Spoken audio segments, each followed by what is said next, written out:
नमस्कार, आप देख रहे हैं ब्रेकिंग बिहार। अभी हम लोग हैं चिराग पासवान जी के घर पर। चिराग पासवान पटना एयरपोर्ट से अपने घर पर आ गए हैं। आइए सुनते हैं क्या करते हैं चिराग पासवान। जिस प्रकार से उनके बंगला को खाली कराया गया है उस पर चिराग पासवान बंगला खाली किया है आपने, और जाहिर तौर पर आपके अंदाज बेहद सधे हुए थे जब ये पूरी प्रक्रिया हुई, लेकिन आपकी पार्टी के कई नेताओं से लगातार हमारी बातचीत हो रही है और बड़ी नाराजगी है, बड़ा गुस्सा है उनके अंदर, बीजेपी को लेकर भी, केंद्र सरकार को लेकर भी।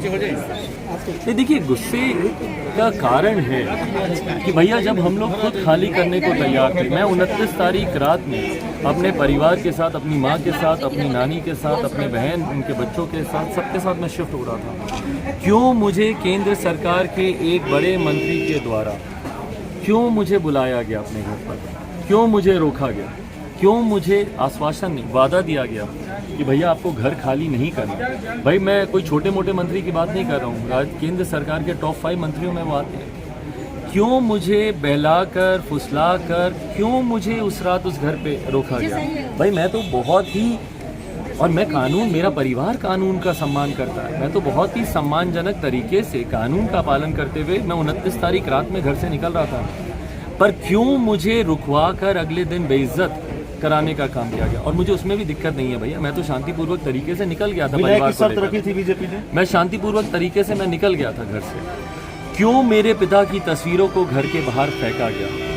और बाबा साहब अम्बेडकर की तस्वीर को, डॉक्टर बाबा साहब भीमराव अम्बेडकर जी की प्रतिमा को, उनकी मूर्तियों को, भाई ये घर सामाजिक न्याय का जीता जागता मिसाल रहा है। इसी घर में मंडल कमीशन की नींव रखी गई थी, इसी घर में डॉक्टर बाबा साहेब भीमराव अंबेडकर को भारत रत्न दिया गया था, उनके तैल चित्र को पार्लियामेंट में लगवाने की बात की गई थी, उनके जन्म दिवस पर छुट्टी की घोषणा की गई थी।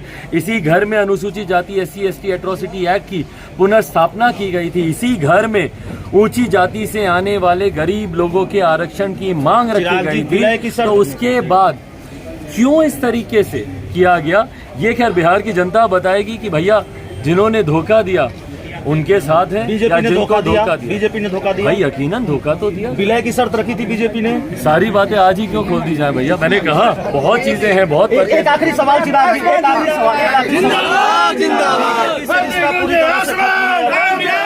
भाई एक घर मेरे लिए मायने नहीं रखता। मेरी लड़ाई बहुत लंबी है, मेरे लक्ष्य बहुत बड़े हैं भैया, इस बात को समझिए। अगर मुझे सिर्फ घर की राजनीति करनी होती या सिर्फ घर को रखना होता तो मुख्यमंत्री के सामने बस मुझे ये करना था, मेरा घर भी रहता, ना मेरी पार्टी टूटती, ना मेरा परिवार टूटता, पर बिखर जाते करोड़ों और घर जो आज भी बिखर रहे हैं। मेरी लड़ाई उन बिखरते घरों के लिए भैया, चिराग पासवान की लड़ाई नहीं है।